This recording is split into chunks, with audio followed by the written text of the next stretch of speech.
o compositor, tudo isso tem que haver seguramente digamos, uma ligação muito forte entre estas diferentes áreas, não é? E tem que haver Às um vezes, trabalho. sabes que às vezes tudo é demasiado profissional. Por isso, há uns anos atrás isto discutia-se em 3 ou 4 noites entre o técnico de som, o artista ou os artistas, fosse ele um designer de um museu, fosse... Quando discutíamos como é que havia de ser este percurso, como é que havia de ser esta música. Hoje em dia trabalha-se um bocado cada um para o seu lado. Comunicamos mais, porque comunicamos via internet, mas estamos menos uns com os outros a discutir pormenorizadamente o que é que vamos fazer ali, o que é que ali vai acontecer.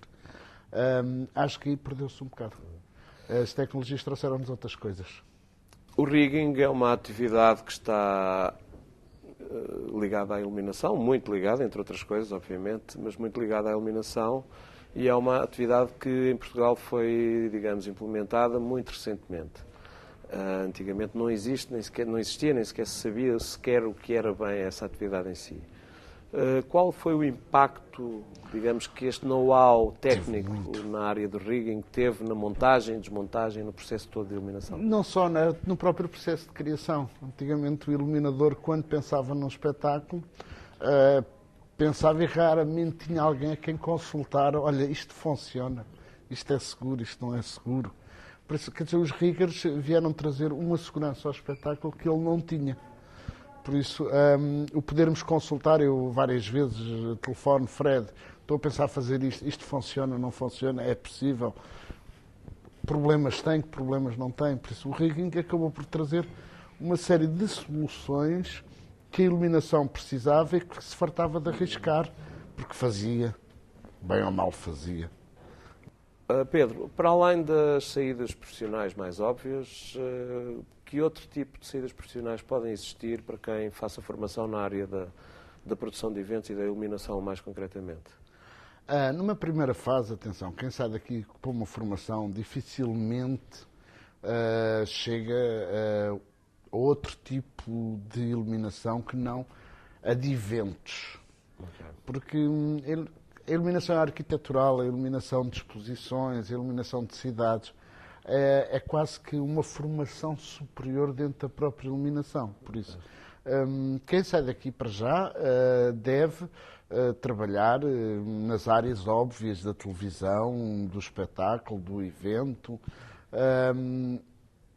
Penso que a iluminação de exposições acaba por ser quase um estatuto superior, ou a iluminação arquitetural ser um estatuto superior, porque não é o tipo de coisa que venham pedir a uma pessoa que acabou de sair da escola. Não, exatamente. A questão também era mais no sentido em que se pode alargar um bocado os horizontes. Porque, sim, hoje em dia exatamente, a iluminação entra em quase tudo.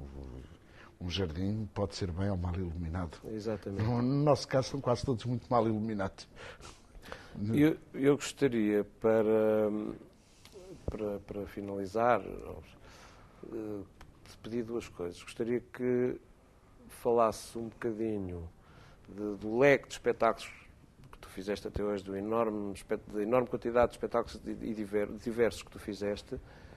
Aqueles, por exemplo, um espetáculo no estrangeiro que tenha marcado, ou um espetáculo que tenhas visto, que tu tenhas feito, tens assim, alguma coisa que tu achas que foi realmente assim exemplar?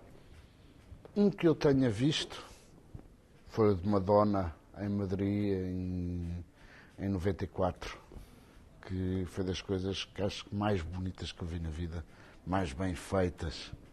Em relação àquilo que eu fiz, há 2 ou 3 espetáculos que considero que me correram muito bem. Um deles foi o Mosteiro da Alcobaça com o Dulce Pontes em 99. Em 2001... E aí, desculpa só interromper, tiraste partido do mosteiro em si, do ponto de vista cenográfico? Tirei um pouco partido do mosteiro, mas aquilo foi na escadaria de acesso ao mosteiro. Só que o próprio largo, por isso estamos a fazer de um ar livre, apesar de eu ter como fundo o mosteiro, o sítio, as condições técnicas, o que eu pude dispor para fazer aquele espetáculo permitiu-me fazer uma coisa que ainda hoje vejo na televisão com enorme orgulho. Em relação a mais coisas feitas por mim, há um espetáculo que eu tenho uma gravação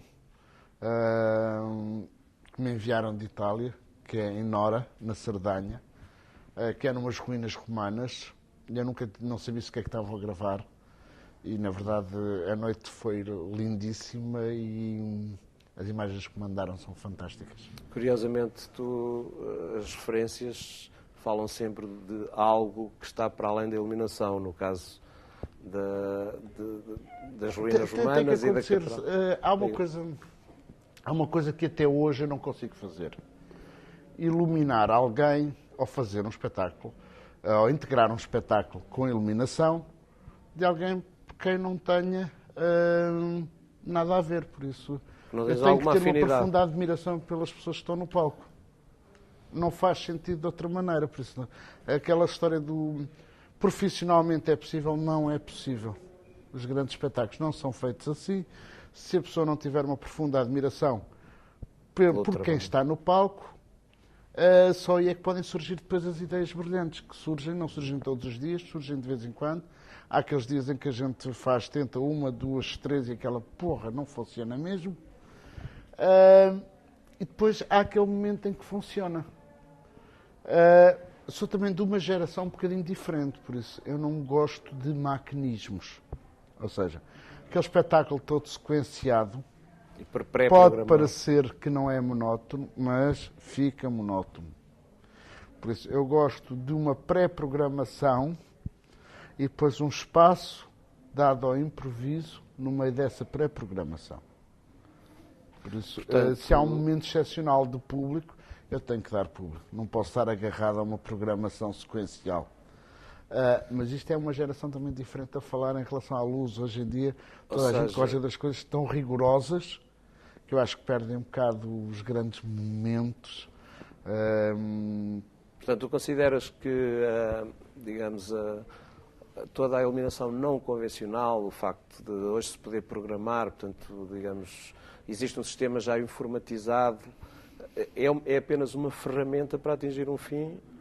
É uma ferramenta, mas o excesso de programação não é, no meu ponto de vista, o ideal. Nós temos que estar por dentro de todas as novas tecnologias.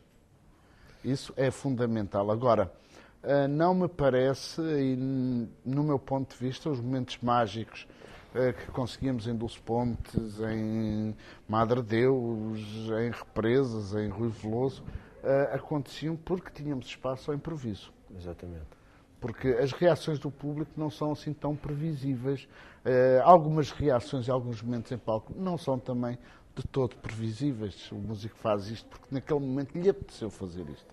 Quando tu és rigoroso, e o teatro tem muito isso, o teatro é bem iluminado, mas é extraordinariamente rigoroso. Exatamente, não há... E por isso é limitado, não há espaço ao improviso. Há muito pouco. A música, sim, é muito pouco. A música tem um bocadinho mais de espaço para isso. Olha, já agora, para finalizar, gostaria de pôr esta questão. Sabendo nós que tu tens uma larga experiência, de muitos anos nesta atividade, o que é que para ti define um bom iluminador?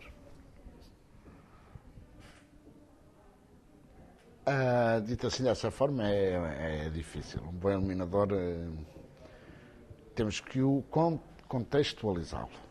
Atenção, e eu estou aqui a falar de vários amigos. Um bom iluminador, se estiver a fazer televisão, é iluminar bem para a televisão. Um bom iluminador, se estiver a fazer da Weasel, é conseguir ter aquele ritmo alucinante da Weasel. Um bom iluminador, se estiver a fazer Madre Deus ou Dulce Pontes, imaginemos, é conseguir descobrir nos intermédios hipóteses de mexer a luz. Estamos a falar de coisas calmas, ou de fado. A maior parte das pessoas não consegue mexer em fado. Existe forma de mexer. E mexe-se imenso. E as pessoas sentem, mas não veem muito aquilo mexer. Agora, depende... No fundo, é uma capacidade de se adaptar às diferentes situações. E é uma capacidade de acrescentar algo ao espetáculo. Por isso, quando um iluminador consegue acrescentar algo mais ao espetáculo, ele é um bom iluminador. Tudo depende depois da área onde ele está inserido. Agora, um bom iluminador é uma pessoa que tem que, acima de tudo, gostar do que está a fazer. Porque depois, Claro que é ter informação